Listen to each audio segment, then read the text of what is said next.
Morning students, today we discuss about the conservation of plants and animals class 8। इस chapter के बारे में हम लोगों ने कल भी डिस्कस किया था, deforestation and their negative effects, और आज हम उसके आगे स्टडी करेंगे, that is sanctuary and national park. Sanctuary and national park क्या होता है इसको हम लोग समझेंगे। Areas where animals are protected from any disturbance to them and their habitat. Animals are protected from any disturbance, वैसा जगह जहाँ पे एनिमल्स को किसी प्रकार की डिस्टर्बेंस से बचाया जाता है। To them and their habitat मतलब एनिमल्स और उसके हैबिटेट को बचाया जाता है, डिस्टर्बेंस नहीं पहुंचाया जाता है, उसको हम लोग क्या बोलते हैं? सेंचुरी बोलते हैं। एक बार फिर से समझेंगे। Areas where animals are protected from, areas where animals are protected from any disturbance, कोई भी डिस्टर्बेंस नहीं होना चाहिए। Disturbance and their habitat, habitat मतलब उनका ड्वेलिंग होम, ठीक है, तो और के जो हैबिटेट्स हैं उनको हम लोग डिस्टर्ब नहीं करेंगे, that is called sanctuary. Now after the sanctuary we discuss the second points, that is national park. Students, national park में हम देखेंगे areas reserve for wild life, area reserve for wild life where they can freely use the habitat and natural resource। इसमें हम important terms को देख लेंगे, important words को भी अंडरलाइन करेंगे। नेशनल पार्क में एरिया रिजर्व्ड है किसके लिए? For wild life where they can freely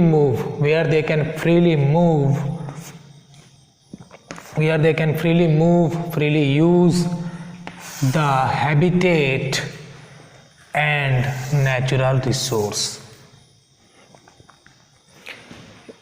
area reserve for wild life where they can, area जो है वो रिजर्व है वाइल्ड लाइफ के लिए, एरिया रिजर्व है, इसको ध्यान में रखना है कि उस एरिया में बाकी लोग नहीं जा सकते हैं।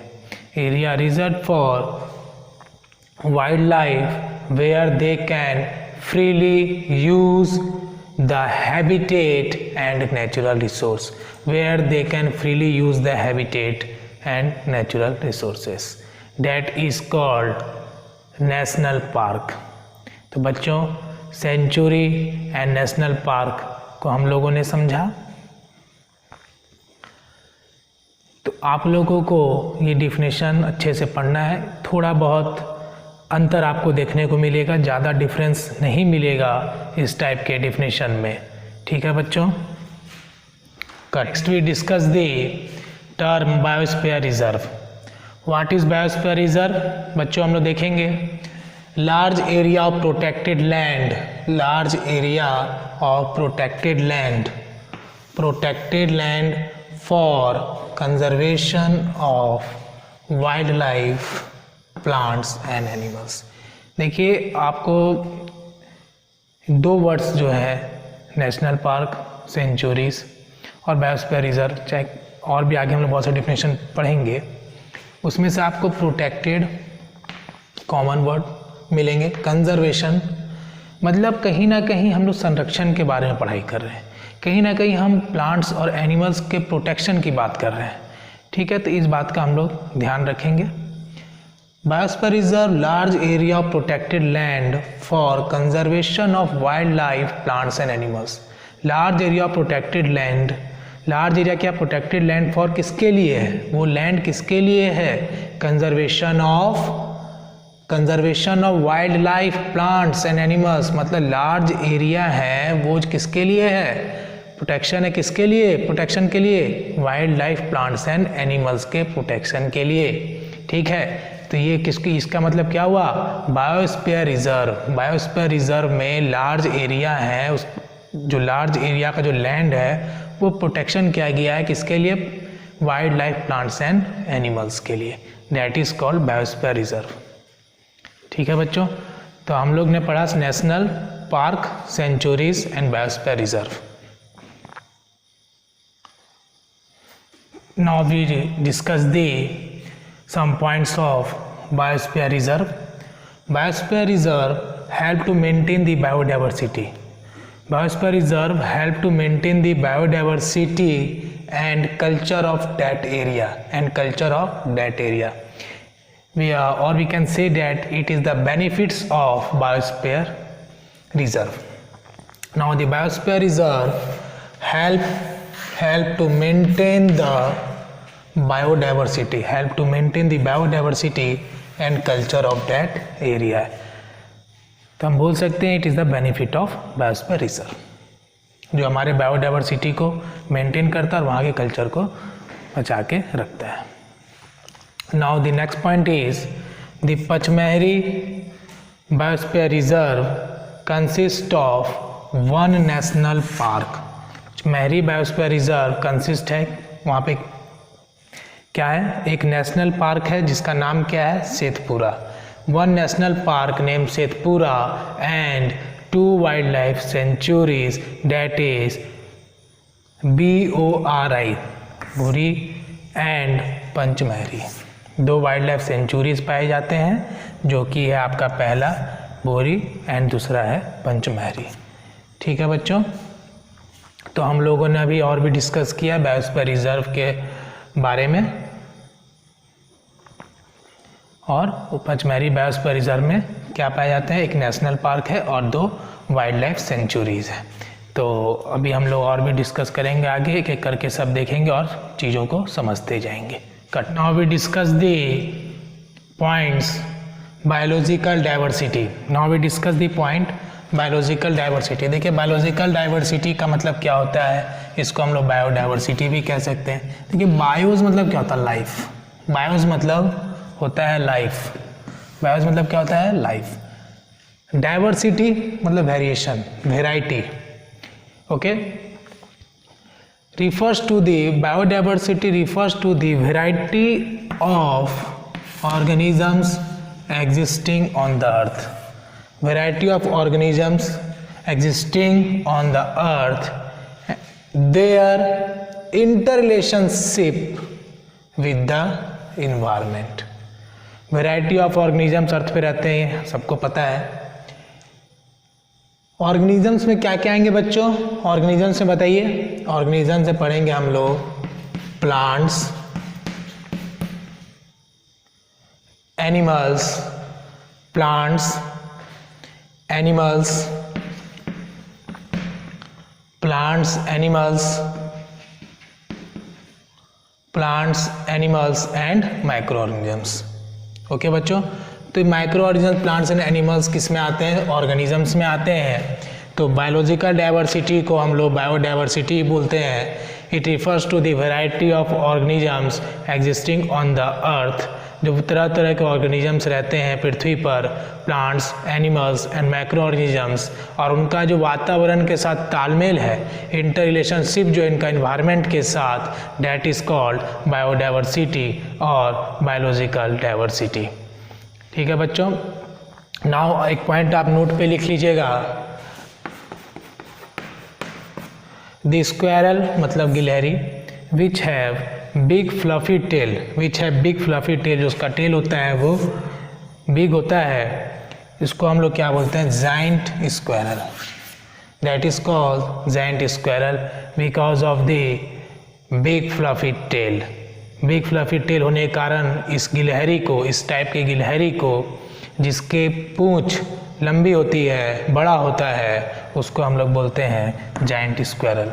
ये आप नोट में याद रख सकते हैं, 1 मार्क्स में आपके एग्ज़ाम से पूछा जा सकता है, और आपके एग्ज़ाम में पूछा जाएगा तो आप इसको आसानी से लिख पाएंगे।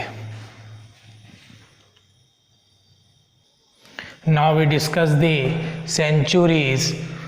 सेंचुरीज को हमने पहले ही पढ़ा था और उसके कुछ इंपॉर्टेंट पॉइंट्स हैं, वो भी मैं आपको डिस्कस करूंगा। Sanctuaries are places where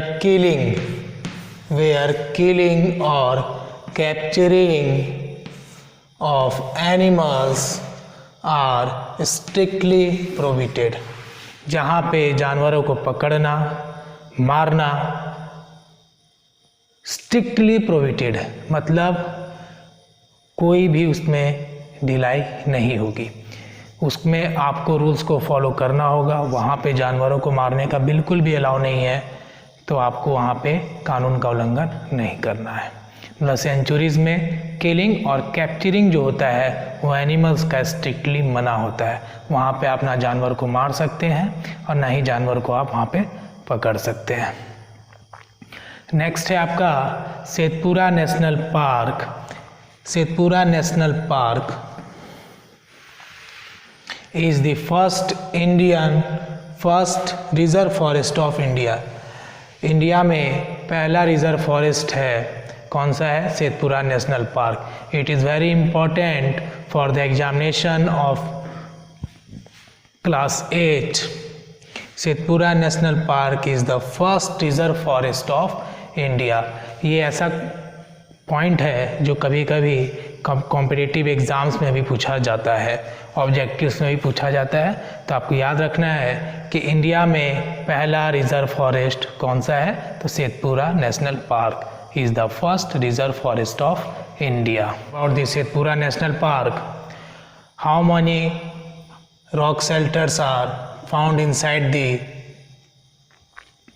सेतपुरा national park? Total 55 rock shelters have been identified in Pachmahari Biosphere Reserve. And how many rock shelters? तो रॉक शेल्टर्स जो है आपका सेतपुरा नेशनल पार्क में नहीं है। रॉक शेल्टर वहाँ पाया जाता है, बट टोटल 55 रॉक शेल्टर आपका किस में पाया जाता है? पचमढ़ी बायोस्फीयर रिजर्व में। तो टोटल 55 रॉक शेल्टर पाया जाता है पचमढ़ी बायोस्फीयर रिजर्व में, और रॉक शेल्टर जो है वो पाया जाता है किस में? Rock shelter are also found inside the Satpura national park. Satpura national park में भी रॉक शेल्टर्स पाया जाता है। तो ये आपको याद रखना है कि rock shelters are found in Satpura national park and total 55 rock shelters are found have been identified where that is Pachmahari Biosphere Reserve. That is Pachmahari Biosphere Reserve. Now we discuss the other point, that is ecosystem. देखिए ecosystem क्या होता है, इसको हम लोग बेहतर तरीके से समझ सकते हैं। Living plus non living component, अगर वन वर्ड में समझा जाए, वन सेंटेंस में समझा जाए, it is the combination of living and non living component, और we can say that it is the combination of biotic and abiotic component, biotic and abiotic component, दो चीज़ को मिला के एक बनता है इकोसिस्टम। ठीक है बच्चों, तो ecosystem made up of all the plants, animals and micro organisms in an area along with non-living component such as climate, soil etcetera. तो वही बात मैंने बताया कि इकोसिस्टम की जो इसमें लिखा हुआ है कि प्लांट, एनिमल और माइक्रो ऑर्गेनिजम्स जो लिखा हुआ है, ये क्या होगा? Plant, animals and micro organisms living है, और यहाँ पे ये बात बोल रहा है कि नॉन लिविंग कंपोनेंट भी होगा। तो लिविंग और नॉन लिविंग मिला के क्या बनेगा? एक इकोसिस्टम बनेगा।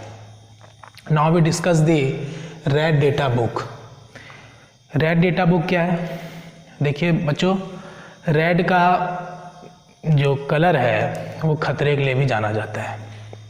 ठीक है, एग्जाम्पल आप सिग्नल्स जो देखते हैं, ट्रैफिक सिग्नल्स और जो भी वहाँ पे फिर क्या होता है, ट्रेन सिग्नल्स जो होते हैं, तो वहाँ भी रेड लाइट का यूज़ किया जाता है। क्यों किया जाता है वो आपको पता होगा, रुकने के लिए गाड़ी का, है ना। तो red data book is the source of book. ये देखिए एक बुक है, रेड डेटा बुक नाम से ही है कि it is a book. Primary क्या दिमाग में आ रहा है कि एक बुक है। कैसा बुक है? इसमें रिकॉर्ड लिखे जाते हैं, जैसे हम लोगों का अटेंडेंस होता है, स्टूडेंट्स का अटेंडेंस होता है, तो इसमें क्या लिखते हैं हम लोग? अटेंडेंस नहीं लिखते हैं, इसमें एक रिकॉर्ड मेंटेन करते हैं वैसे एनिमल्स का जो इंडेंजर्ड है, विच मे बी एक्सटिंक्ट, जो एक्सटिंक्ट हो सकते हैं, उस एनिमल्स के नाम को हम लोग इसमें लिखते हैं। ठीक है बच्चों, तो जितने भी इंडेंजर्ड एनिमल्स हैं उनके हम लोग रिकॉर्ड को मेंटेन करते हैं। कौन से बुक में? रेड डेटा बुक में। तो it is a combination, it is a record of all the endangered animals. Endangered animals मतलब, इंडेंजर्ड मतलब विच मे बी एक्सटिंक्ट, जो खत्म हो सकता है, एनिमल्स एंड प्लांट्स। ठीक है, इंडेंजर्ड एनिमल्स हो सकते हैं, इंडेंजर्ड प्लांट्स भी हो सकते हैं। तो जो भी एनिमल्स होंगे, जो भी प्लांट्स होंगे जो एक्सटिंक्ट हो सकते हैं, जिनकी संख्या कम है, ऐसा लग रहा है कि आने वाले समय में वो लुप्त हो जाएंगे, वो ख़त्म हो जाएंगे, उनकी संख्या पूरी तरह से 0 हो जाएगी, तो उसको हम लोग रिकॉर्ड को मेंटेन करते हैं रेड डेटा बुक में। Now we discuss the important points. 17 full grown trees use to make 1 ton of paper. 1 ton of paper बनाने के लिए कितने ट्रीज की ज़रूरत पड़ती है बच्चों? 17 full grown trees. 17 full grown trees are used to make 1 ton of paper. 17 full grown trees are used to make 1 ton of paper. 1 ton बराबर बच्चों कितना होगा? मैथ में आपने पढ़ा होगा, that is 100 kg। 100 kg 100 kilo पेपर बनाने के लिए 17 ट्रीज की ज़रूरत है। Full grown trees, full grown trees ध्यान रखिएगा, छोटे नहीं। Full grown trees are use to make 1 ton of paper means 100 kg of paper। बच्चों आपने बहुत जगह देखा होगा कि आपके एरियाज़ में, आपके सिटी में, आपके शहर में पेपर वाले आते हैं, पेपर दे के जाते हैं, लेकिन पेपर जो पुराना हो जाता है उसको लेने वाला भी आता है और वो पेपर को ले जाके क्या करते हैं बताइए? Recycling. Paper can be recycled, इसको हम लोग रिसाइकल भी कर सकते हैं बच्चों। Paper can be recycled. Recycling करेंगे तो इससे हमें बेनिफिट क्या होगा? कम से कम प्लांट्स का यूज़ किया जाएगा। कम से कम प्लांट्स का यूज़ होगा तो कम से कम प्लांट काटे जाएंगे, और कम से कम प्लांट काटे जाएंगे तो हमारे इन्वायरमेंट के लिए अच्छा होगा। तो हमने पहले भी पढ़ा था, डिफॉरेस्टेशन को हटाने के लिए रिफॉरेस्टेशन, मतलब ओवरलैप करना है। पेड़ कट रहा है तो पेड़ को लगाना है, हमें सीखना है पॉजिटिव चीज़। इस चैप्टर का मोटो क्या है? इस चैप्टर का मोटो है बच्चों को सिखाना conservation of plants and animals. कैसे हम संरक्षण कर सकते हैं, कैसे हम केयर कर सकते हैं प्लांट्स और एनिमल्स का। तो हमने एक एक करके सारे पॉइंट्स को डिस्कस किया जो आपके NCERT बुक में दिया है। Paper can be recycled. Next is wildlife sanctuaries. Wildlife sanctuary, national park and biosphere reserve are names given to the area. Are name किस एरिया को नाम दिया गया? सब में कॉमन मैंने कुछ बताया था कि पहले आपको कि कुछ कॉमन्स आपको मिलेंगे, कॉमन यही है। Wild life sanctuaries, national park and biosphere reserve. आप इसमें लिखो, एक यहाँ पे एक टर्म मिला, दूसरा हमें यहाँ पे टर्म मिला और तीसरा हमें बायोस्फीयर रिजर्व टर्म मिला। तो wild life sanctuaries, national park and biosphere reserve are names given to the area meant for conservation and preservation of forest and wild animals। मतलब हमें ये तीनों को मिला के एक चीज़ मिला सीखने को कि इन तीनों नाम का निष्कर्ष क्या निकलता है, रिजल्ट क्या निकलता है इन तीनों को मिला के देखा जाए। That is conservation and preservation of forest and wild animals. ये हमारा इस तीनों को अगर पढ़ने के बाद अगर वन वर्ड में, वन सेंटेंस में हमें मिले सीखने को, वन वर्ड में मिले सीखने को, तो क्या होगा? Conservation and preservation of forest and wild animals. तो बच्चों हम लोग ने आज क्या क्या सीखा? Sanctuaries, national park, big fluffy tail that is called giant squirrel. उसके बाद हमने पेपर्स के बारे में पढ़ाई किया कि पेपर कैन बी रिसाइकल्ड, उसको हम लोग रिसाइकलिंग कर सकते हैं ताकि उसका हम लोग बार बार यूज़ कर सकें और कम से कम पेड़ पौधों को काटा जाए जो हमारे इन्वायरमेंट के लिए अच्छा होगा। फिर हम लोगों ने पढ़ाई किया biosphere reserve, wild life sanctuaries and national park. इन तीनों को मिला के देखा कि इसमें निष्कर्ष क्या है, इन तीनों को मिलाने से क्या एक सेंटेंस में क्या मीनिंग निकलता है, that is preservation and conservation of forest and wild animals. Next we discuss the other terms that is ecosystem. हमने इकोसिस्टम के बारे में पढ़ाई किया। इकोसिस्टम क्या होता है बच्चों? Ecosystem is the combination of biotic and abiotic component. Biotic means living things and abiotic means non living things. इन दोनों को मिला के बनता है इकोसिस्टम। इन दोनों को मिला के बनता है बच्चों इकोसिस्टम। ठीक है, तो हम लोग भी पढ़ सकते हैं ecosystem is the combination of living and non living component. Living में हम लोगों ने डिफिनेशन में पढ़ा था ऑर्गेनिजम्स में plant, animals and micro organisms. ठीक है बच्चों, और नॉन लिविंग में पढ़ा था सॉइल एक्सेट्रा, जो भी नॉन लिविंग से इन्वायरमेंट में उनको मिला के बनता है इकोसिस्टम। फिर हम लोगों ने पढ़ाई किया बायोडाइवर्सिटी। बायोडाइवर्सिटी क्या होता है और बायोलॉजिकल डाइवर्सिटी क्या होता है, ये दोनों मिला के एक ही मतलब है, तो इसको भी हम लोगों ने पढ़ाई किया। The variety of organisms present in our earth and their inter relationship with the environment. उनका इन्वायरमेंट से क्या इंटर रिलेशनशिप है, उनका इन्वायरमेंट से क्या तालमेल है, उनका इन्वायरमेंट से क्या संतुलन है, उसको हम लोगों ने बायोडाइवर्सिटी में पढ़ाई किया। तो बच्चों, हम लोगों ने आज बहुत कुछ सीखा और उम्मीद करते हैं कि आप लोग इन सब चीज़ों को समझे होंगे। अगर आपको ये चीज़ समझ में नहीं आया होगा तो आप इस वीडियो को 3 से 4 बार जब देखेंगे तो आपको ये पूरी तरह से क्लियर हो जाएगा। चलिए आगे हम लोग देखेंगे कि आज हम लोग होमवर्क में क्या क्या सॉल्व करेंगे। तो आज हम लोग होमवर्क में कुछ क्वेश्चंस को सॉल्व करेंगे, वो मैं आपको बताऊंगा। लिखिएगा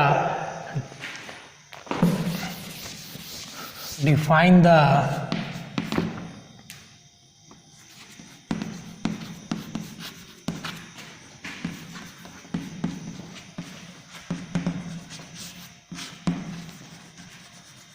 define the following terms. First one is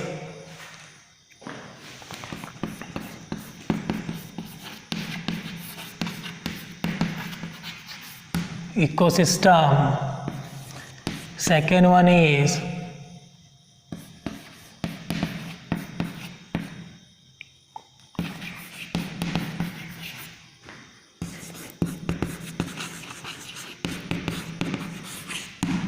biological diversity.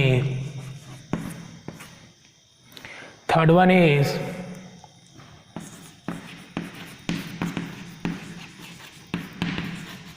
centuries. Fourth one is national park. आज हम लोग इनको होमवर्क में करेंगे और चीज़ों को याद रखेंगे।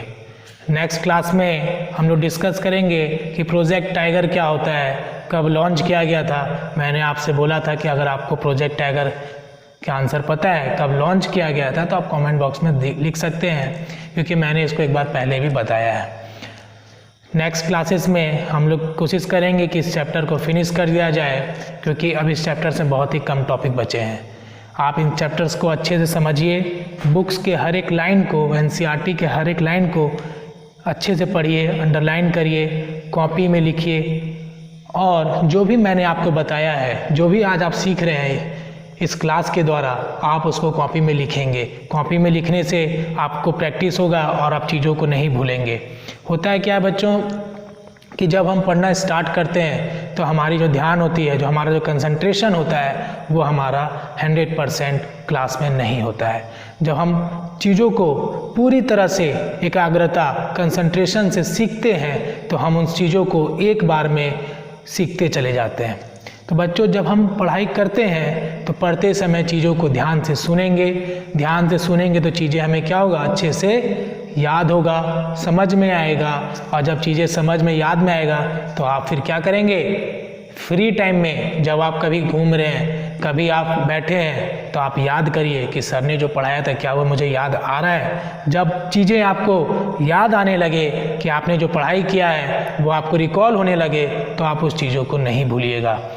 इसी से क्या होता है कि वो हमारा एक मेमोरी बन जाता है और वो हमारे परमानेंट मेमोरी में जाके बैठ जाता है। बैठने का मतलब वो बैठ नहीं जाता है, बैठने का मतलब वो हमारे परमानेंट मेमोरी में जाके फिक्स हो जाता है, वो हमें फिर याद आता है। फिर जब आप एग्ज़ाम में बैठोगे लिखने के लिए तो ऐसा लगेगा कि सब चीज़ें आपको धीरे धीरे याद आ रही है। इसलिए कहते हैं कि जो अच्छे से सुनता है वो अच्छे से समझता है, और जो अच्छे से समझता है वो अच्छे से लिखता है। ठीक है बच्चों, तो आज की क्लास के लिए इतना काफ़ी है। Thank you for attending the classes.